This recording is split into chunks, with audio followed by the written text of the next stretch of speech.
Hello everyone, अब हम इस वीडियो में करेंगे क्लास 10th मैथ्स एक्सरसाइज 5.2 का question number 2। Choose the correct choice of the following and justify. आपको क्या करना है, यहाँ पे आपको एक क्वेश्चन दिया हुआ है, ये ऑप्शन बेस्ड क्वेश्चन है जिसमें से कि हमें 4 ऑप्शन दिए हैं और एक ही हमारा ऑप्शन ठीक होगा। चलिए करते हैं इसको स्टार्ट।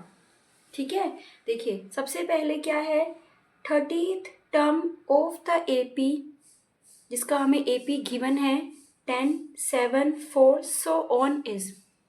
सबसे पहले हम इसमें देखेंगे ए क्या है, डी क्या है और एन क्या है और एनथ वगैरह। ठीक है, सबसे पहले आपको पता है, देखिए हमारा ये वाला फॉर्मूला होता है ना, हमारा क्या फॉर्मूला होता है, nth is equals to A plus N minus 1 into T, हमारा ये फॉर्मूला होता है। और हमें इसके लिए क्या क्या चाहिए होता है, हमें इसके लिए ए चाहिए होता है, हमें डी चाहिए होता है और हमें एन चाहिए होता है और हमें एनथ चाहिए होता है। सबसे पहले आपको पता है कि ए का मतलब क्या होता है, यानी एपी की फर्स्ट टर्म। एपी की फर्स्ट टर्म कौन सी है, 10, तो ए हमारा क्या हो जाएगा 10। और डी आपको पता है कि कैसे निकलता है, कैसे निकलता है डी हमारा, कैसे निकलता है आपको पता है, ये एपी की फर्स्ट टर्म, ये एपी की सेकेंड टर्म और ये एपी की थर्ड टर्म। तो डी कैसे निकालते हैं हम लोग, एपी की सेकेंड टर्म में से माइनस कर देते हैं एपी की फर्स्ट टर्म को, यानी 7 में से हम लोग माइनस कर देंगे कितना, 7 में से कितना माइनस कर देंगे, देखिए यहाँ पे मैं आपको करके दिखा रही हूँ। 7 में से अगर हम -10 करेंगे तो हमें कितना मिलेगा, -3। आपको पता है ना -3 कैसे मिलेगा, देखिए जब हमने 7 में से 10 माइनस किया तो हमें 3 मिला। लेकिन अगर आप ध्यान से देखें, 10 सबसे बड़ा है और बड़े डिजिट के आगे जो भी साइन होता है वो हमारा यहाँ आता है, तो यहाँ पे आ गया। अब एन क्या है, देखिए अगर मैं आपको सिंपल सी मतलब बताऊँ ना, कि जिसके पीछे भी टर्म लिखा हो समझ जाना कि वो आप एन है। देखिए इसके पीछे लिखा हुआ है ना, यानी 30th टर्म, तो ये क्या है, ये पूरा हमारा क्या है एन, एनथ नहीं एन, यानी जिसके पीछे भी टर्म लिखा होगा आप समझ जाना कि वो एन है। तो हमारा एन कितना है 30। इट मीन्स आपको क्या निकालना है, एनथ। अब हमें तीनों चीज़ों की वैल्यू पता चल गई है, अब हम इसको रख सकते हैं। देखिए आपको पता है कि n कितना है 30, ये पूरा हमें क्या है निकालना है। अच्छा a कितना है हमारे पास 10, n कितना है, फिर से n ये हमारा है 30 माइनस 1, d बताओ हमारा कितना है, d है हमारा -3, पॉजिटिव का 3 नहीं -3। ठीक है, अब a30, अब आपको पता है यहाँ 10, 30 में से 1 गए हमें मिलेगा 29 और यहाँ पे -3। ठीक है, अब आपको पता है ना कि इस फॉर्मूले में किसका साइन होगा, अगर ना ही प्लस का है ना ही माइनस का है तो हम क्या मान के चलते हैं, हम क्या मान के चलते हैं कि यहाँ पे मल्टीप्लाई का साइन है। ठीक है, अब हमें क्या करना है, 23 को मल्टीप्लाई करना है माइनस वाले 3 से। तो जब हमने 29 को मल्टीप्लाई किया 3 से तो हमें मिला है 10 प्लस में -87।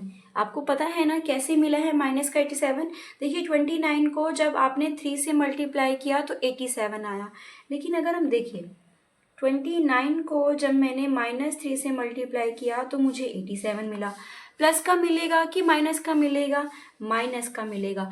क्यों मिलेगा, क्योंकि अगर मल्टीप्लाई में 2 माइनस होते तो वो कट हो जाते। आप देख रहे हैं यहाँ पे एक ही माइनस है तो बिल्कुल वो आपके आंसर में आएगा। इतनी बात समझ में आई, अगर 2 होते तो वो कट जाते, अगर 1 होता तो आपके में वैल्यू में वो आता। अब क्या करेंगे, अब हमें इसकी ब्रैकेट को ब्रेक करना है, यानी प्लस माइनस -87, तो कितना आंसर आ जाएगा, हमने अगर 87 में हमने 10 को माइनस किया हमें मिलेगा -77। 7। देखिए पॉजिटिव का नहीं मिलेगा, किसका मिलेगा? माइनस का। कैसे मिलेगा माइनस का? क्योंकि अगर हम ध्यान से देखें तो 87 बड़ा है, तो भाई जो बड़ा होता है उसके आगे जो साइन होता है वो हमारे उसमें आता है। तो अब हमारा इसका आंसर क्या है? -77। अब देखिए कहाँ है -77? ये है ना। तो यस, हमारे फर्स्ट पार्ट का क्या आंसर हो जाएगा? सी।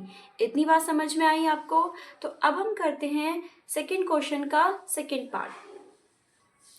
11th term of the AP, जिसका एपी है -3, -1/2, -2 सो ऑन इज।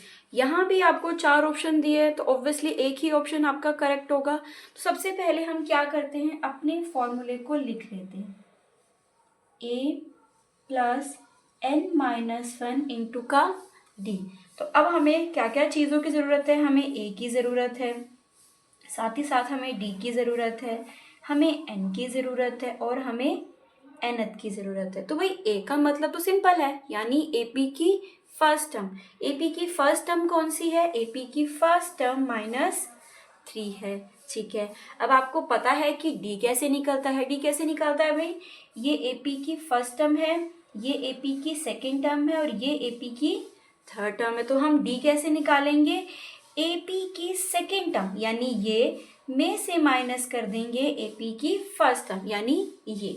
इतनी बात समझ में आई? ठीक है, अब हम क्या करते हैं, अपनी अपनी वैल्यूज को रख लेते हैं यहाँ पे। अब आप ध्यान से देखिए, AP की सेकेंड टर्म है -1/2, ये हमारे फॉर्मूले का माइनस, और हमारी AP की पहली टर्म कितनी है? -3। आपको ये वैल्यूज समझ में आई कि मैंने कैसे रखी? देखिए AP की सेकेंड टर्म कितनी है? -1/2, और ये भाई ये वाला माइनस तो हमारे फॉर्मूले का है ना, वो मैंने लगा दिया। अब AP की पहली टर्म कौन सी है? -3। ठीक है, इतनी बात समझ में आई? ठीक है, अब हम क्या करेंगे, इसकी ब्रैकेट को ब्रेक करेंगे। ब्रेक कैसे किया जाएगा? देखिए यहाँ भी थोड़ी स्पेस की दिक्कत है, तो मैं आपको एक काम करती हूँ, मैं D आपको यहाँ निकाल के दिखाती हूँ। ठीक है, तो पहले हम क्या करेंगे, हम इनकी ब्रैकेट को ब्रेक करेंगे, यानी माइनस माइनस क्या हो जाएगा? प्लस। तो अब हम क्या करेंगे, इसकी ब्रैकेट को पहले मैं ये कट कर देती हूँ, यहाँ से मैं आपको ये करके दिखाती हूँ। -1/2 माइनस माइनस क्या हो जाएगा? प्लस का 3। अब हमें क्या करना, देखिए ये मैंने कट कर दिया क्योंकि थोड़ा यहाँ पे स्पेस का प्रॉब्लम था। अब मैं डिनोमिनेटर में 1 ले देती हूँ। अब हमें एलसीएम लेना पड़ेगा, तो कितना आएगा? 2 ही आएगा। मैं नीचे 1 लिख सकती हूँ ना? ठीक है, 2। अभी 2 की टेबल में 2 कितने पे आता है? 1 पे। 1 को किससे मल्टीप्लाई करना है? माइनस वाले 1 से, तो कितना आ जाएगा? -1। अच्छा, अब प्लस 1 की टेबल में 2 कितने पे आता है? 2 पे। 2 को किससे मल्टीप्लाई करते हैं? 3 से, तो कितना आ जाएगा हमारे पास? 6। अब देखिए माइनस प्लस माइनस, यानी 6 में से 1 गए, 5 डिवाइडेड बाय 2 या फिर अपॉन में 2। इतनी बात समझ में आई कि मैंने D कैसे निकाला? देखिए नीचे वाले से डिवाइड करते हैं, डिवाइड करने के बाद जो भी आंसर आता है उससे ऊपर वाले डिजिट को हम लोग मल्टीप्लाई करते हैं। ठीक है, तो यानी D हमारा कितना निकला है? 5/2। वहीं मैं अगर बात करूं n की, तो आपको पता है मैंने क्या कहा था कि जिसके पीछे भी टर्म लिखा आ जाए आप समझ जाना कि वो n है। 11th टर्म, तो n कितना है हमारा? 11। और nth तो आपको पता है कि AP की लास्ट टर्म होती है, तो यानी हमें क्या निकालना है? हमें nth निकालना है। इतनी बात पता चली आपको कि हमें क्या निकालना है और क्या करना है। ठीक है, तो अब हम अपने फॉर्मूले में सारी की वैल्यूज को पुट करते हैं। n पता है आपको कितना निकालना है? 11। a कितना है? -3। n कितना है? 11 -1। d हमारा अभी निकला है 5/2। ठीक है, अब क्या करेंगे, अब हम सॉल्व करते जाते हैं। -3 प्लस 11 में से 1 गए, हमें मिलेगा 10। ठीक है, 11 में से 1 गए 10, और यहाँ पे है हमारा 5/2। अब ठीक है, ये मैं एक स्टेप नीचे लिख के दिखाती हूँ, फिर आपको थोड़ा दिक्कत ना आए समझने में। -3 प्लस 10 इंटू का 5/2, ठीक है। अब देखिए आप ध्यान से, आपको पता है ना यहाँ पे अगर ना ही प्लस का है ना ही माइनस का, तो हम मान के चलते हैं कि यहाँ पे मल्टीप्लाई का साइन है। ये रिड्यूस हो रहा है ना, तो हम इसको ईजिली क्या कर सकते हैं, रिड्यूस कर सकते हैं। तो अब क्या आ जाएगा, -3, 5 5 सा 25। अब क्या करेंगे, माइनस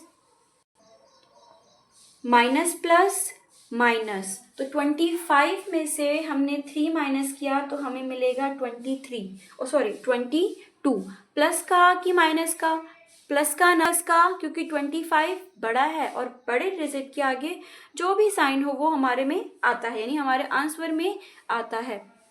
आपको देखिए ये स्टेप समझ में आया ना, मैंने कैसे किया, 2 को मैंने 5 से रिड्यूस किया, फिर ऊपर वाले डिजिट से क्या कर दीजिए आप, मल्टीप्लाई कर दीजिए। तो यानी हमारे A11 की जो टर्म है, यानी nth की जो, तो हमारा nth कितना आया, 22। तो यानी इसमें से हमारा कौन सा ऑप्शन ठीक है, option number B. I hope आपको ये क्वेश्चन समझ में आया होगा। Thank you.